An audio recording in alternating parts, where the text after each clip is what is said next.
Good morning, everybody. This is Jamie Miller with Gold Key Inspection Services. Thank you for watching another episode today. Today, we are blessed to have Mary Dale and Shelly Sterry here with us today. Mary and Shelly have various roles in the community, but today, we're going to talk a little bit about the 4-H fair in Elkhart County and real estate. So both of them have extensive experience in that. So Mary, why don't you kind of start us off and talk about when you started into the fair? I mean, way back when you were little, or how that came about, or what got you interested in it? Yeah.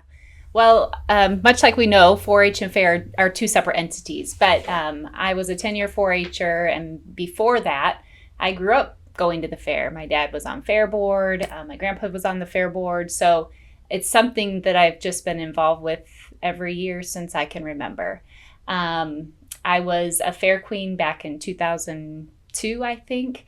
And so from that point, I've just kind of helped with the program ever since, and then was offered a director role at some point. I think I've been doing it for probably close to 10 years, I would guess. I probably should know that. But That's just what I'm in charge of now with the fair. Director of the pageant. Yes, correct. Yeah. And what day of the fair is that typically held on? Yeah, so we're the first Friday, where 5 o'clock is our actual program time at the grandstand. Okay, and that's the opening day. It is opening day. Okay. Yeah. Very good. About how many girls are involved with that each year? Well, currently we're at about 31, so our numbers always typically hover around that low 30 point. Historically, our cutoff is 50, but yeah, this year's 31 so far. Okay, and so that pageant is held all on one day? Yes. And they determine the winner and everything the same day? Yes, we do have prejudging ahead of time, and we have various meetings starting actually this Saturday, which first part of June.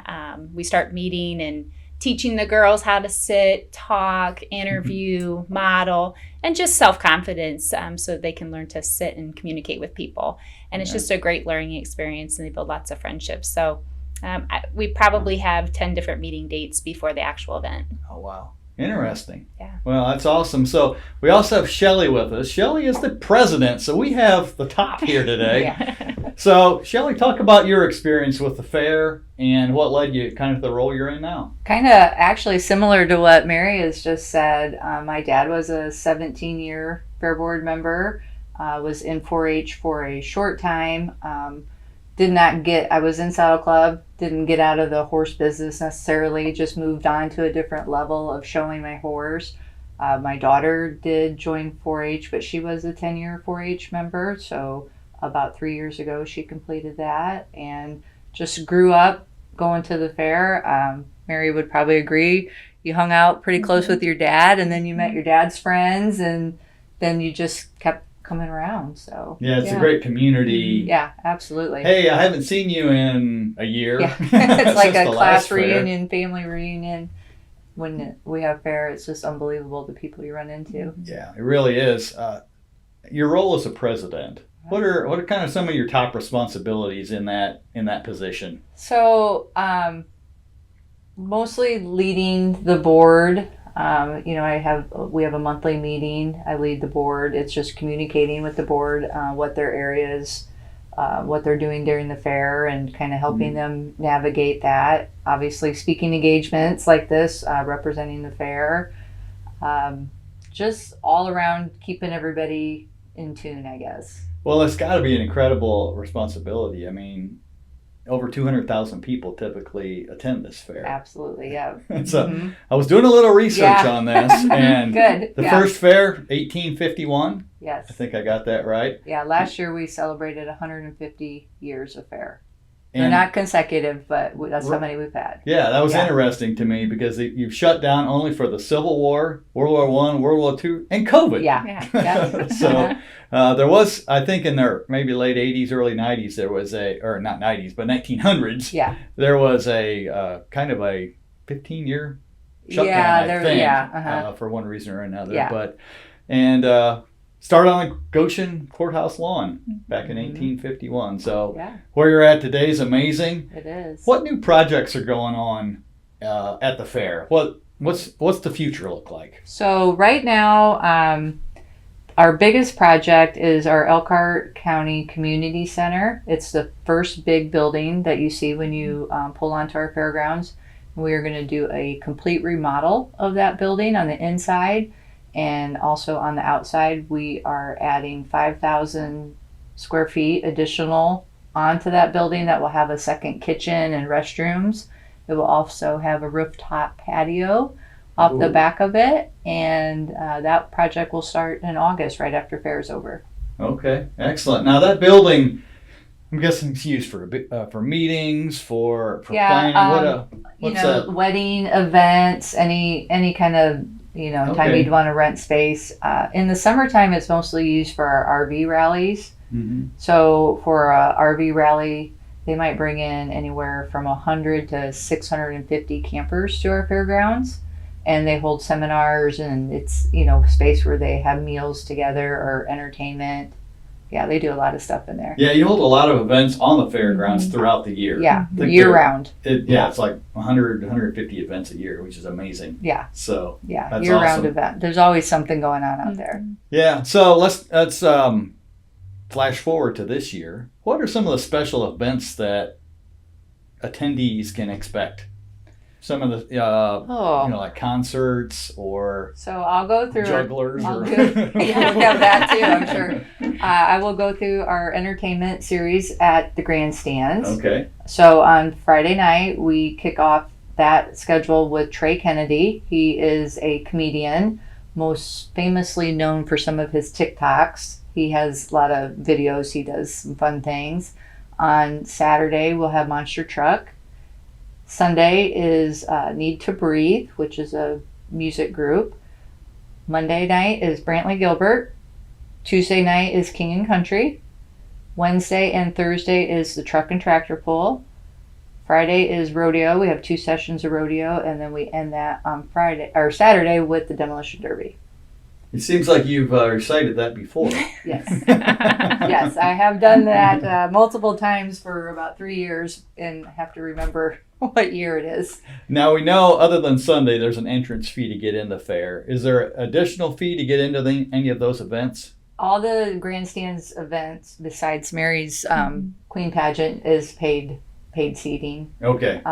Also, you mentioned the Sunday free. We have a First Friday, where admission's only $5. All right. So we have 2 special days like and that. other than that, is it still $10 Yeah. on the regular days? Or you can pre-buy your ticket before fair starts for $8. Okay. Back to the pageant. What building, if someone want to come watch that, what building is that being We're at the held in? grandstand. So That's where they have so where all the concerts and everything will be. We're at the grandstand at 5 o'clock. That's interesting. Yeah. So what has COVID was the latest shutdown with it, the 1 year in 2020, I believe. What how has the attendance rebounded from that? Has it been stronger than ever, or So still waiting a little bit on that? in 2016, we went to an electronic ticketing system so that we can get a more accurate count of what the actual attendance is into the fair. So since we've been keeping track of those numbers that way, last year we did break an attendance record. Did you really? So it was huge. Yeah. Yeah. You remember what that was? 216,964. Precisely. Yes. Yeah. Wow. That's awesome. So on our first Friday, so an average day at the fairgrounds is anywhere, I would say about 22,000 people. That's an average day. On our first Friday last year, we had 35,000 people. And then on Sunday, our free day, we had 50,000. Wow. Yeah, and of course that always relies a little bit on the weather. If We they're had 10 inches of rain last year on our last few days of fair. Did you really? You Yeah. still set the Yeah. attendance record. Wow, that's amazing. Yeah. Okay, what a weird question. Favorite crazy snack at the fair? Oh, I'm not crazy Like- snack. Yeah, I'm I'm dairy not either. bar. Yeah. I love the Yeah. ice cream at the dairy bar. The ice cream, the dairy Yeah. bar? Yeah. Okay. No I'm- deep fried Twinkies or anything No. like that? No. I'm with Okay. Mary.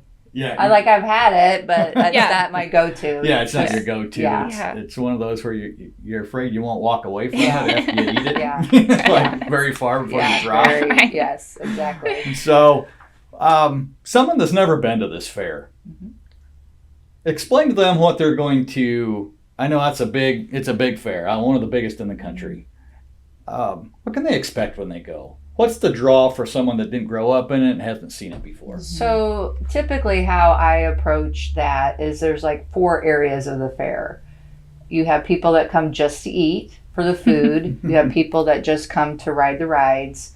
You have people that come to see 4-H, and then you have people that come just for the grandstand events. Okay. So we try to focus on all 4 of those areas and, get key things going on in each area. So like with the rides, we have ride specials on certain days, and obviously our grandstand series changes. 4-H just does what they do. I mean, they're wonderful at putting on big shows. Food, we have different food items each year, but then we also have the people that have been with us forever. Like, I don't think we could have a fair without mini donuts or pork burgers or dairy bar. I mean, and then we have the food specials too. Yeah, on Friday we'll have $5 food specials also. Yeah. Yeah. So really, there's something for all ages, And I think one of the first memories we had with our families bring our young kids to see all the animals. So you got animals, you got food, you got rides, fun. What else? I mean, and Kitty Land. Kitty Land. We have a youth ag area. So we also have things going on at the fair that you don't have to pay for. So we have entertainment centers around the fairgrounds that we bring in a specialty act, and they put that same show on like daily, like 3 or 4 times a day. We have a free stage in our park. And so like this year we have a Taylor Swift tribute band. We have a 90s boy band coming, and we have country music. Mark Wills is coming. Okay. Well, every year you guys do a great job bringing some of the biggest acts really out there to the fair. And that's why getting grandstand tickets is at a premium. Yeah, we get them early or... Yeah, we have already started working on next year's fair for entertainment. Wow. Yeah, we have about a year out. We start. It's a little more complicated than people would think. Oh, yeah.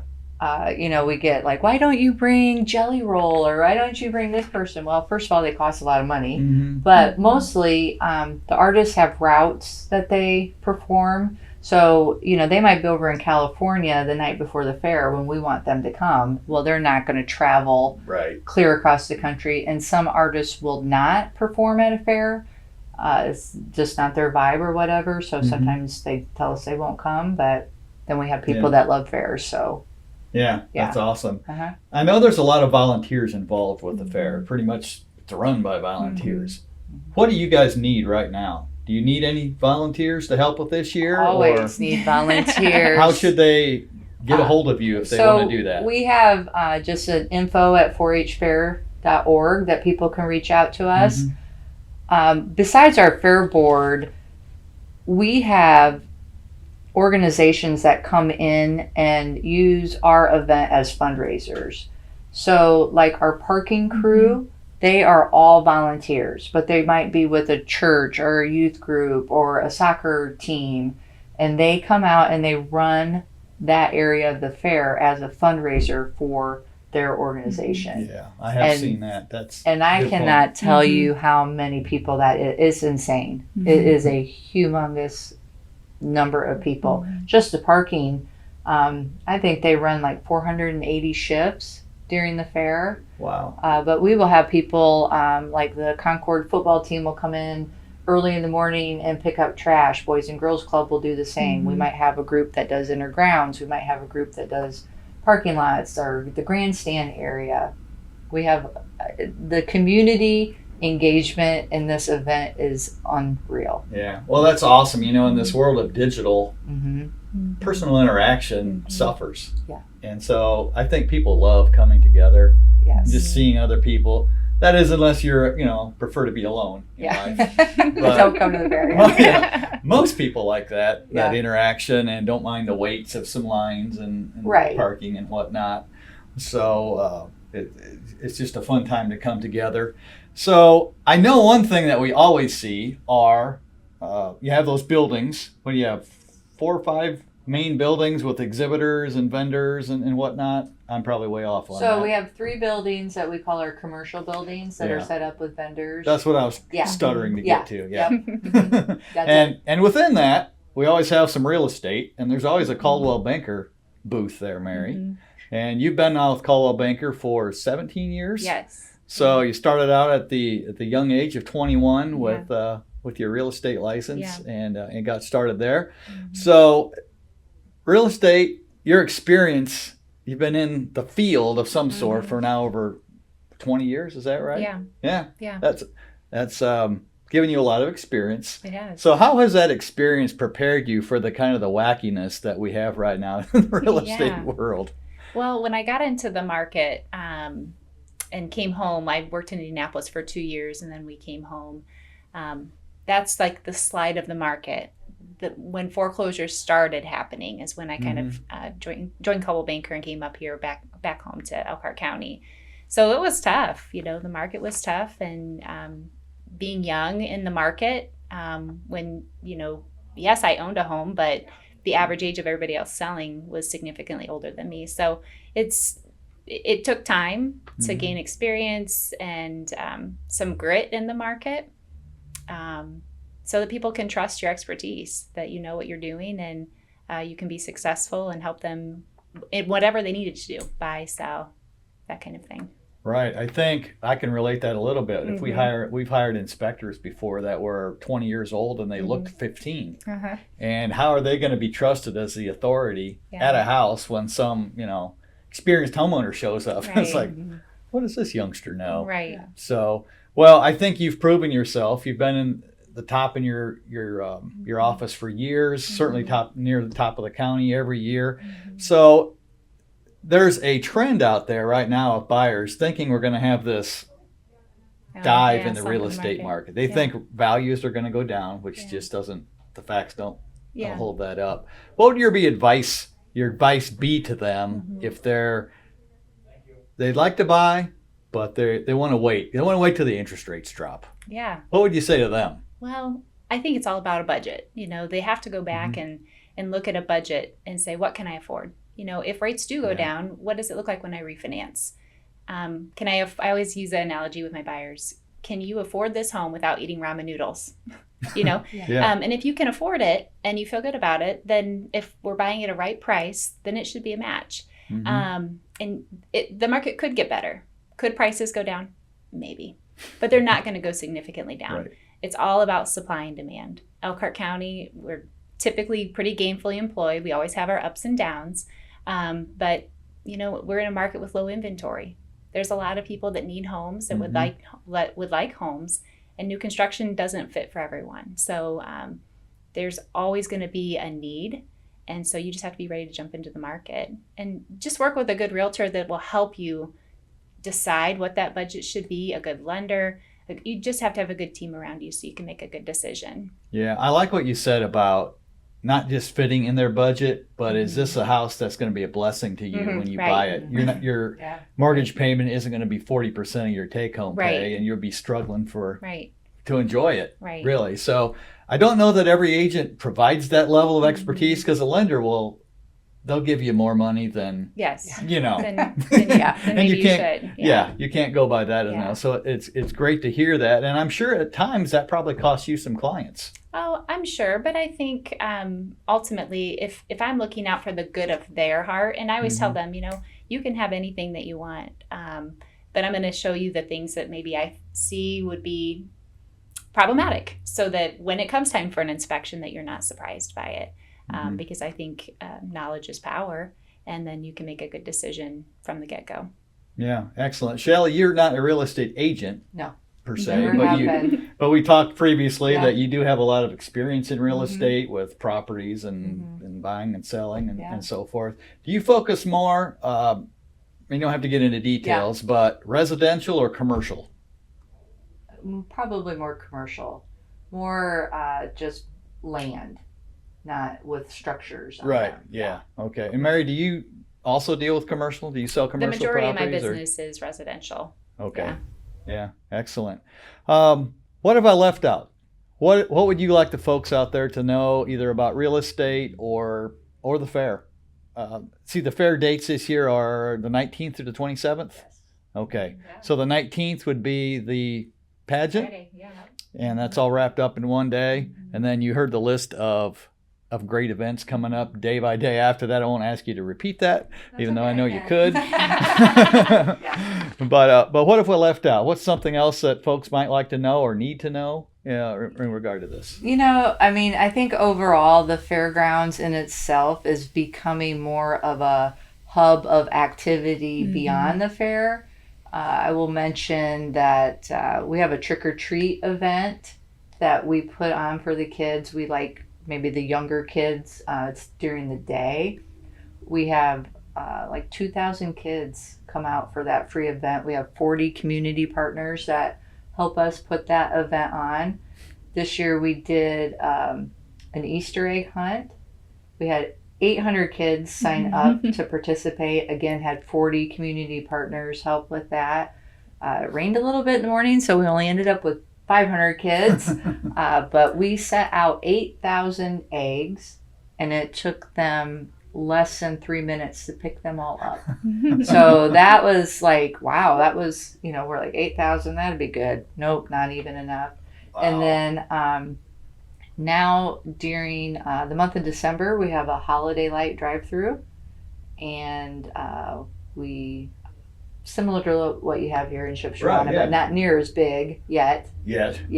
I like to do everything big. Yeah. So we're getting there. So that we did that for the first time last year, and that was very successful for us. So just those are ways that we can keep engaged with the community throughout the year, and not just the fair. You're right. Not just relying on one time a year and what may come with that. Yeah. So that's good to know. I did not know that about the lights. Yeah. Everybody likes seeing Christmas lights and so forth. So anything else that you ladies like to add? You've been awesome representatives of the fair and real estate, and we thank you for coming in today.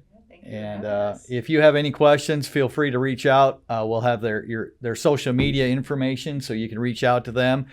I guess one last question. If someone's interested in buying a house, what should they do before they contact a real estate agent? Yeah, I always tell people, reach out if you've got a bank that you like, or get a referral for a mortgage company. That's always a great first step to know what's your credit. What can I afford? How much money do I have saved? I always use the analogy, like, what do I have in my real estate bucket that I am willing to use for this transaction? Yeah. Not what your whole net worth is, but just what you want to use on this transaction. So I always think that's the best place to start. And if you don't have that started, that's where I start with you. So, and then just walk along with you from that point forward. Okay. Excellent advice. Thanks again for coming in today. Thanks for watching and for listening. Please share this, and we appreciate you watching.